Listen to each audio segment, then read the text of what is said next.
I want you to close your eyes for a moment and imagine a village in the middle of nowhere, completely disconnected from any nearby city.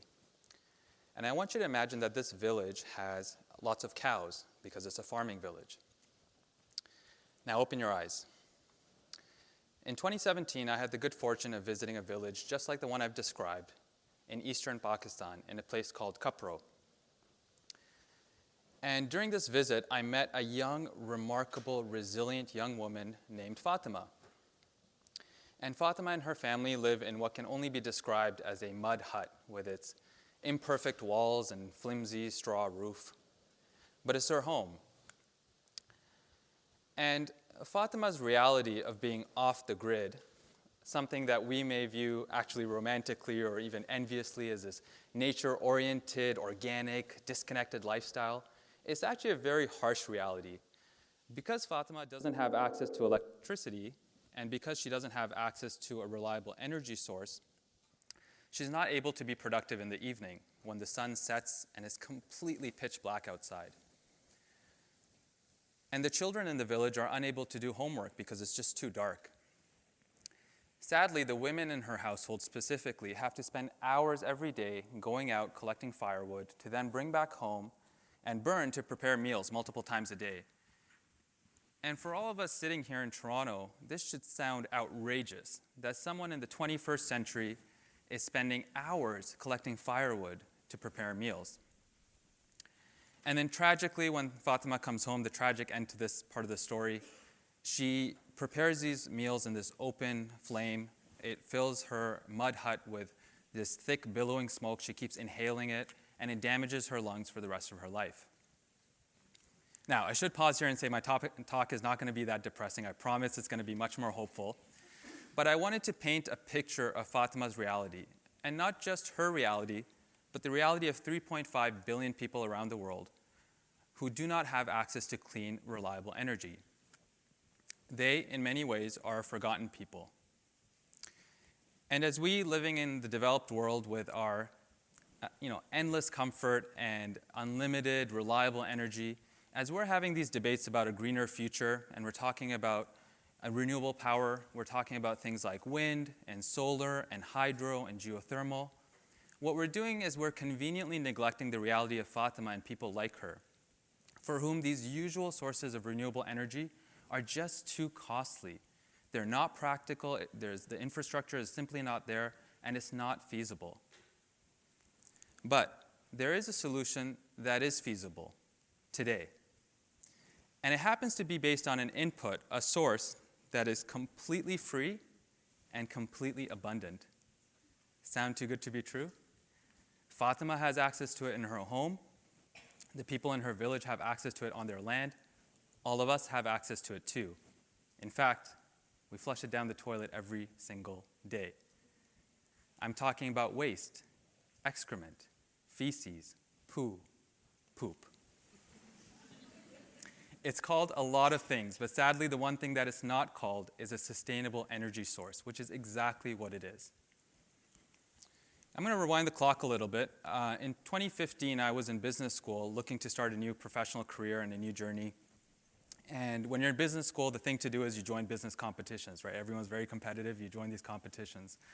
And we came across a competition that was based on creating a social enterprise, a business that, yes, would be profitable and make money, but also do good for the planet.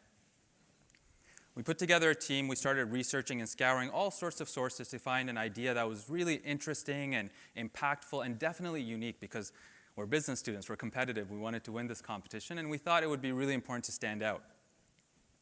The one constraint we had as we were thinking of all these different solutions was we wanted a solution that repurposed an existing input. We didn't want a solution that introduced a new input into the system.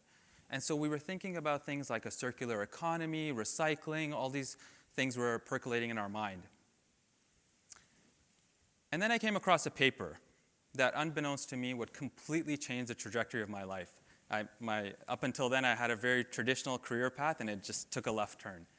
And that paper from the United Nations talked about the vast energy potential of human waste. Just think about that for a second. The vast energy potential of Human waste? I don't know about you, but I never thought human waste had any energy potential. I mean, we call it waste for a reason, right? But here's the magic. While our bodies are very good at digesting food and extracting nutrients and energy from that food, there's still this residual energy that's left in our waste. And similarly, residual energy that's left in animal waste. And you think back to Fatima's village and what we were talking about. It's a farming village. It has lots of animals, lots of cows in particular. And so the gears should start turning that she has access to this abundant resource that can be converted into energy that she desperately needs. So how does it work? It's not magic, it's not alchemy, it's actually a very simple biochemical process. What you need to convert waste into energy is an oxygen-free environment, more technically known as an anaerobic environment. In this environment, what happens is bacteria naturally form, they break down the waste, and in the process release something called biogas, which can then be piped safely and reliably to people's homes, and they can use it as cooking gas. I've actually had the good fortune of drinking tea that was made by biogas, having rice that was prepared using biogas, and you can't tell the difference at all. It's not any different than the gas stoves that many of us have in our homes. And what's incredible about this process is you also have physical waste that builds up in this oxygen-free chamber, right? You have the fertilizer that builds up. It eventually gets pushed out of our system, and that gets used as fertilizer in fields, as nutrient-rich fertilizer. So there's nothing wasted in this process. It's absolutely incredible. One of the benefits from a climate change perspective of our solution is that it captures methane emissions that would otherwise just escape into the atmosphere. A not so fun fact, methane is actually 80 times more damaging to our atmosphere than carbon dioxide. Okay, back to business school. So we come across this United Nations paper, we're completely blown away, we're wondering why no one's talking about this and screaming it from their rooftops, why it's not being mentioned in the same breath as wind and solar and hydro and geothermal. Why is no one talking about this? And so we spent the next several weeks researching this idea to death. We de facto became experts in turning waste to energy. As a side note, I don't think our parents could have been prouder that their children were going to this prestigious business school and spending all their time learning about how to turn poo into power. But in any case, we competed in the finals. We made it all the way to the finals. We didn't end up winning the big prize, so there's no fairy tale ending. But we came away with incredible lessons for how to implement this in the real world. And we really felt the power of the idea compelled us to do something, because just as the solution we were proposing takes an input, waste, and transforms it into an output, energy, we also felt we had to input our solution, this scalable technology that could work in lots of different countries, and transform it into an output, improving people's lives. A year after graduating, we founded SHIFT. For a clue as to what we're trying to do with the name, take away the letter F, and you probably have a good sense of the input that we're working with. The mission of SHIFT is to transform the potential of something that we discard into something valuable. And to date, what SHIFT has done it's a nonprofit, what we've done is built 15 energy domes. This is our term for these oxygen-free anaerobic systems. We've built 15 of these in Pakistani villages, and they're providing clean cooking gas to 500 people.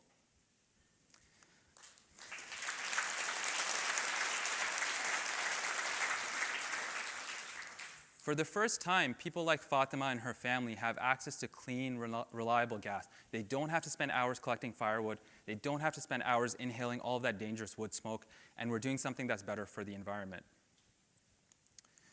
But we didn't stop there. Once you have a good handle of animal waste and you know how to work with it, the next logical thing to do is you got to try human waste. So we went to Uganda, and our next foray was in human waste. We built this clean washroom facility with 9 stalls, and this was really, really important, especially for the girls in the school, to have access to a clean sanitation facility.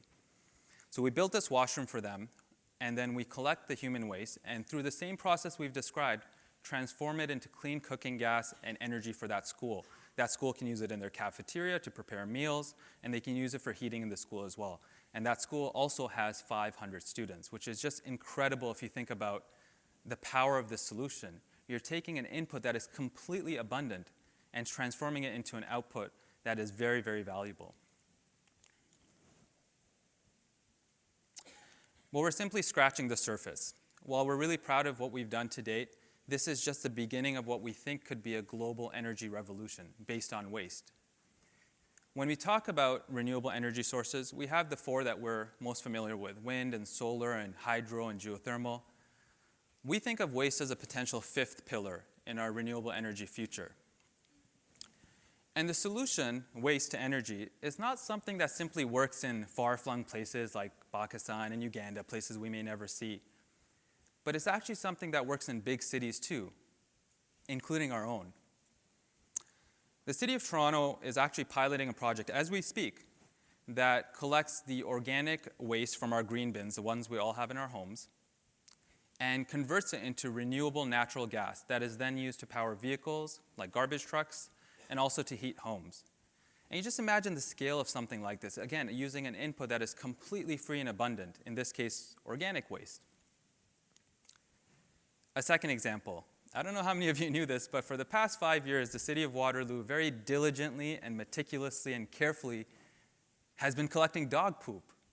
And they've been doing this in parks throughout the city, and they've installed these receptacles. And through collecting dog poop from 22 receptacles, they've been able to power 25 homes for a year with electricity. So it's almost like a 1-to-1 ratio between the receptacles and the homes. And you can imagine or begin to appreciate just the potential for something like this if it was done on scale, if there were more receptacles, if more people knew about this, if these were larger, and on and on. And while all the projects I mentioned are very encouraging and a step in the right direction, they're just the beginning. Which brings me to my first ask of you. First and foremost, to think of waste as a sustainable energy solution, which is exactly what it is. To reframe the way you think about waste, to bring it up in city planning meetings, to talk to your local elected officials about it, and to support some of the projects that I've mentioned, including using your green bins at home. If you close your eyes one more time and you imagine a future, ambitiously, we're imagining a future where this beautiful theater is one day powered by waste, and homes are powered by waste. And we hope that that future is not that far off. Taking a step back, there's no doubt that our planet faces some pretty serious and complex problems, not the least of which are, number one, energy insecurity, and number two, climate change. Simply put, we need to be able to provide people with safe, reliable energy to raise their quality of life, but we need to be able to do it in a way that it doesn't damage our planet. Waste, which I know sounds messy and icky and maybe uncomfortable, is actually a very elegant solution to these two global problems. But it's far from the only solution. There are many more, some yet to be discovered, some in early stages. But the common thread is to think outside of the box, to address some of these global concerns, and to look in unusual places. After all, our team looked in one of the most unusual of places, toilets. Which brings me to my last ask of you, to challenge your preconceived notions. To solve these complex global problems requires creativity, thinking outside of the box, and reframing the way you think about inputs and systems. Waste is not really waste. It is a tremendous energy source that can be harnessed to improve the lives of people around the world. Thank you.